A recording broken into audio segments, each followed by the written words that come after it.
Man, today on the podcast, man, we got a very special guest, man. We got somebody who is a former athlete, somebody who is a YouTube star, somebody who is blue check verified, somebody who just dope, and he's also born in the city, the state of Memphis. So I'm talking about my guy, Geremy Davis. What's good? What's good, man? Happy to be here, man. Just fellowship with y'all boys and just talk it up. Yeah. So what's going on, Geremy? And for everybody that's wondering, that's Geremy with a G, Geremy Davis, former NFL player. And, man, we're really excited to have you on. I usually try to say, like, man, who does this person look like? You know, because this is an audio podcast. Yeah. Darius, I might need some help on this one. Hey, I'm not going to lie. This man looks like Florida. Like, when you think of, like, a dude from Florida, that's what he looked like. Got the dreads, got the beard. He looked like Florida. Tampa specifically. I can't think of...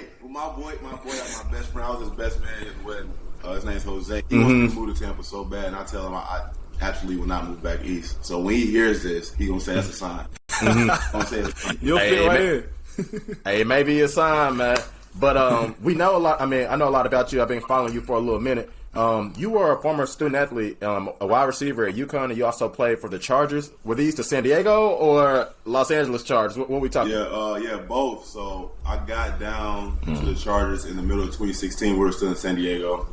And man, I love California. That's why I cannot leave Pacific Coast time at all. It's weird, but I was down there in San Diego, and then that next year is when they transitioned us and they moved us up to, LA, but we're really in Orange County, but we were deemed LA. A lot of us was disappointed, man. Like San Diego was a dope city, and for the most part, Orange County is too. But I don't know, man. It's nothing like San Diego. It's different. It's different, bro. They say San Diego is one of the most beautiful cities in America. Without question. Without question. My homeboy bought a house in Carlsbad, man. So I make any excuse to go out there and see him and just go out there and golf or just go to Gas Lamp and just chill. Yeah. And you're a trainer now, right? How'd you get into that? Yeah, so my boy's name's Preston Hill. Lives out here in Arizona. He coaches DB. He's a really good DB coach. So shout out to my boy Preston. But he felt that he never had a thorough wide receiver coach to partner alongside with him. And obviously, kind of having this conviction that football was about to end. It's what's my next steps? And I love the game of football. I didn't transition into training people because it was a money grab. I thoroughly wanted to know, guys get better at the position, at the wide receiver position, tight end position. So when he presented me this opportunity, I was like, absolutely, bro, I would love to, because I'm very detailed. Again, I'm still a fan of the sport. I love watching the new ones, the receiver position, and I thoroughly enjoy doing it. I have a passion for it. It's actually fun. And I love getting the raw talented receivers and just giving my ability just to mold those guys, and then God willing, just seeing the fruit of what they put in, reap on the field. Yeah. That's what's up, man. Hey, let's talk a little bit about your some of the content you post on YouTube. You have a tag in most of your videos, obedience over religion. Yeah. Tell us a little bit about that title, man. Yeah. Obedience over religion. What is that to you? Yeah. So with an intent of how I presented it.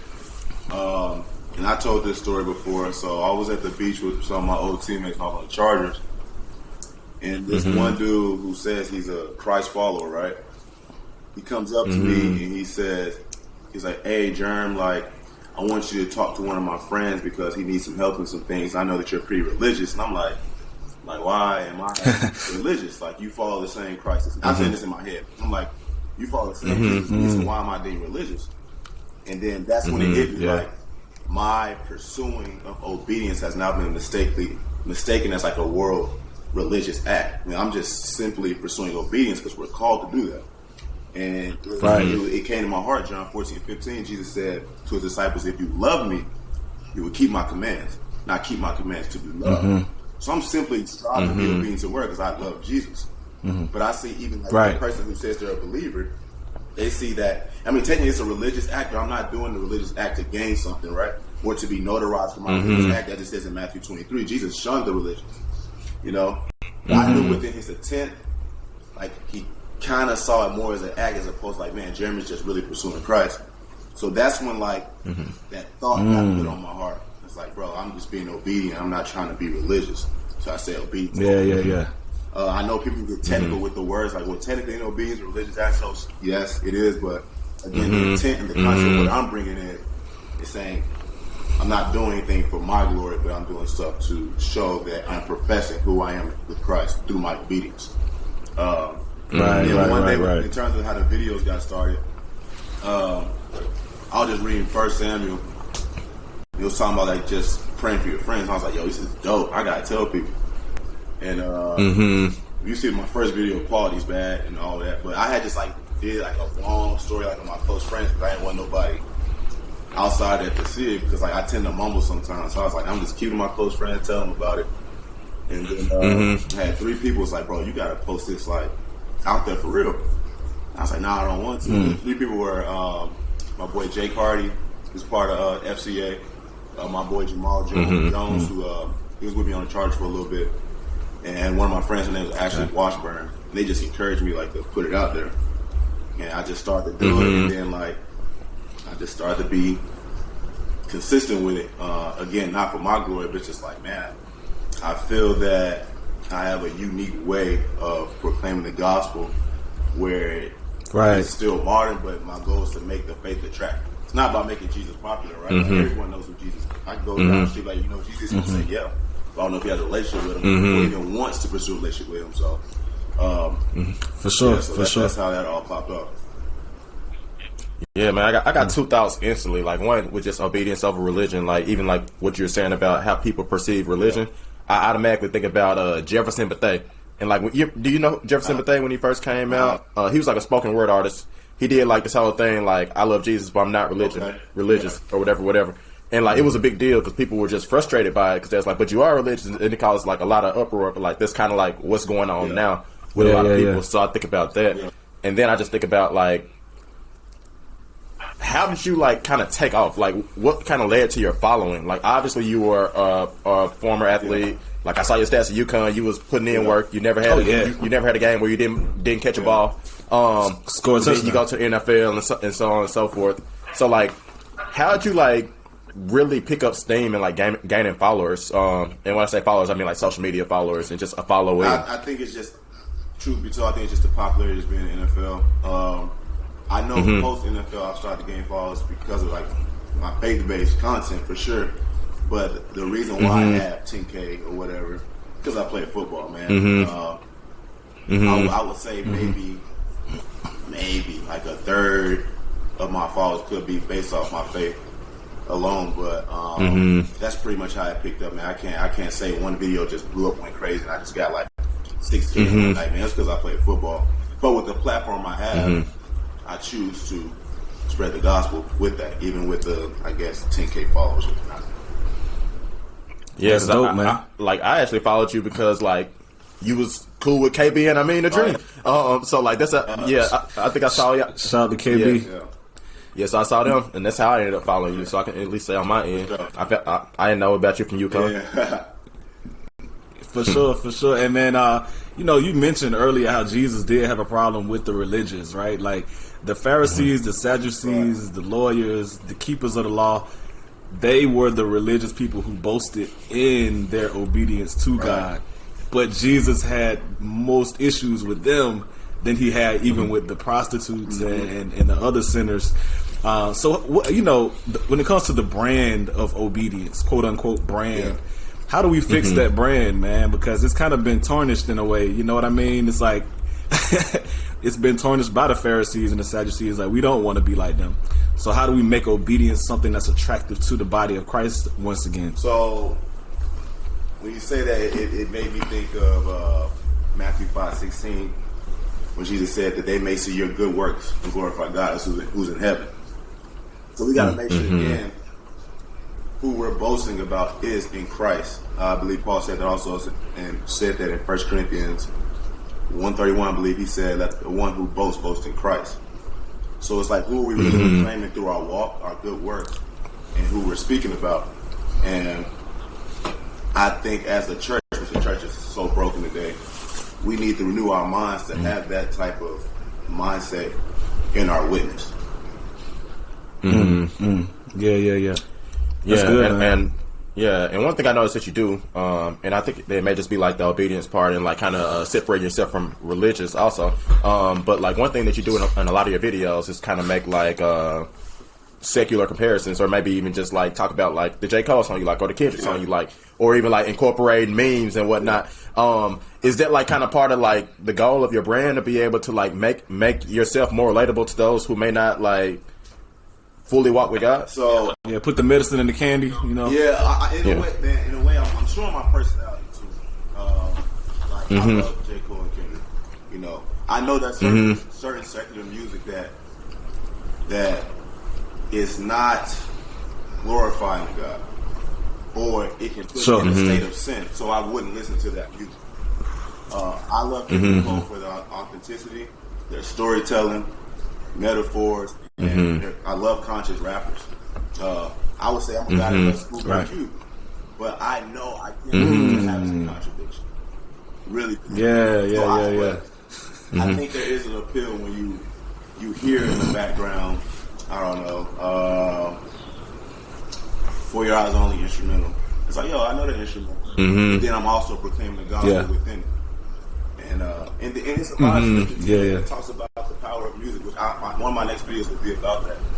Thinking about 1 Samuel 16, when it's talking about Saul, when this evil spirit came around him, then every time David played the lyre, he felt that evil spirit leave him.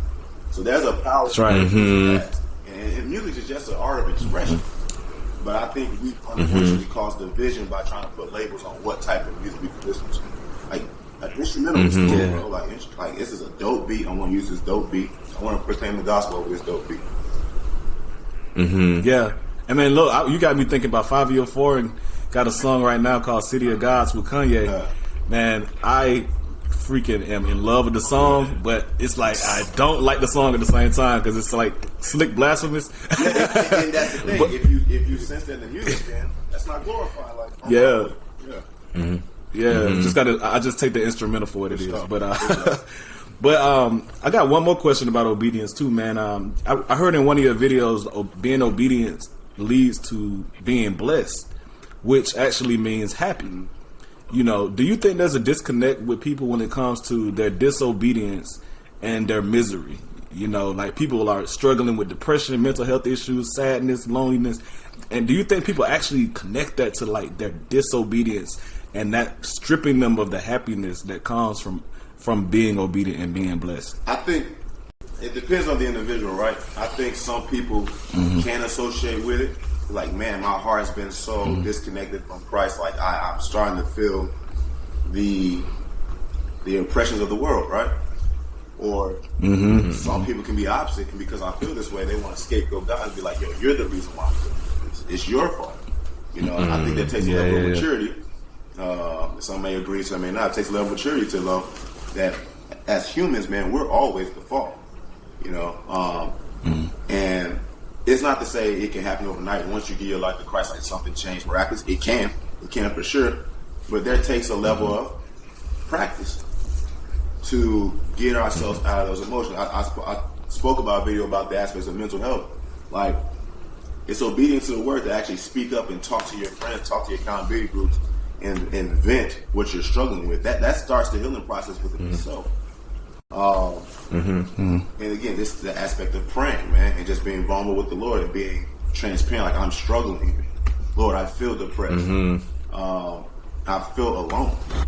It's not like, you know, Jesus is going to be like, well, you know, I don't vibe with you because of this, or he's just going to dissociate himself. A lot of times, why we feel distant from God is because we moved, you know. But again, that takes a level of maturity to actually accept that and speak on that. Like I said, some people may agree, some people may not, but I know for my times in my walk when I felt depressed or I was dealing with a level of anxiety, I felt that my walk with Christ was not where it should be. And even when I do walk with him, I might feel those things, but I know how to go about them now because of my relationship with Christ and where I'm at with him. Yeah. Oh, that's good. Absolutely. That's good. All right, so last thing. We got this segment on the podcast called What's on Your Playlist? It's what you're listening to now. We just asked some folks. Yeah, okay, I know it was right up your lane. So give us 3, 4 songs, albums, whatever that you listen to right now that you just vibing with. Albums that I'm listening to right now, love Corday's album from Bird's Eye View. 100%. Love Corday's Bird's Eye View. I love dang, what's Salva's album name that he just dropped? A Few Good Things. Rapper in Chicago. You say Sada Baby? Saba. I don't like nothing with the baby. Oh, I don't like nothing with the baby at all. Yeah. Oh. I like Saba's album. And I already say as a baseline, I listen to Kendrick Cole every day. So I'm trying to not put those in there because that's if people who know me, that's like a must. So they I gotta say that. I'm trying to name one more album. I'm trying to get used to Earth Gang's album, Ghetto Gods. Interesting. Interesting. Only one I keep playing over and over is Water Boys because Cole's in it. And I like the song Strong Fans out there, just like checking in on your strong fans and stuff like that. Portrays a great message. If you don't mind me asking, how old are you? If you don't mind me asking, how old you think I am? Just by your music choices, I'm straddling, but I'm gonna say 29. So 30. Yeah, I say 30. I just 30. 30. I Okay. just turned 30 in January. That's hilarious. Okay. Hey, I'm like, just by the music choices, but hey, let me ask one last question though. My favorite quarterback in the league right now is Josh Allen. I've said it on this podcast. I think he's the future. Who's your favorite quarterback in the league right now? Man, it's hard because like I have this weird crush on like a prototypical quarterback, like the 6'6", 6'5" quarterback. So Yeah. bro, honestly, if I had to sit there and think, and I'm trying to make sure I ain't talking over anybody. I'll say Josh Allen, my favorite, and Hey. I didn't get to play with this guy, but it's a slight bias. I like Justin Herbert. Like a quarterback who can sling it, gets the job done and whatnot. So I'll say those two for sure. Okay. Nah, that's what's up. Nobody can be mad at that list, I don't think. Good cosign. Some people might be prideful trying to argue. Yeah, Right. it is what Darius it is, man. is one of them. It's your list. Hey, Tom Brady retired, man. We done with Oh, that. yeah, So, already gone. So I knew that. When Yeah. Brady's gone. So it is what it is. You can't see it, but it's about 3, 4, 5 Tom Brady jerseys over here. But it's all good though, man. But hey, we appreciate you hopping on the pod, Gerem, man. How can we find you on social media? You can follow me on Twitter, Instagram, GDay85, GDAY, and the number 85. So that's where I'm at. And how do they find the YouTube videos you be posting? You man? just type in my name, Geremy Davis, and they should just pop up organically. That's what people have told me when they find my content. Or it's in the link of my bio on my IG as well. Yeah, we'll link your IG, and if y'all want to go from there, you can go from there, go down the rabbit hole, and find all his videos. He got tons of videos, dope content, man. Support this man, and man, Germ, we appreciate you coming on the podcast. I appreciate y'all, man. It's real fun. Yeah, man. Put a word in for KB and I mean, tell them to come on over. I'll see what I can do. All right, bet that.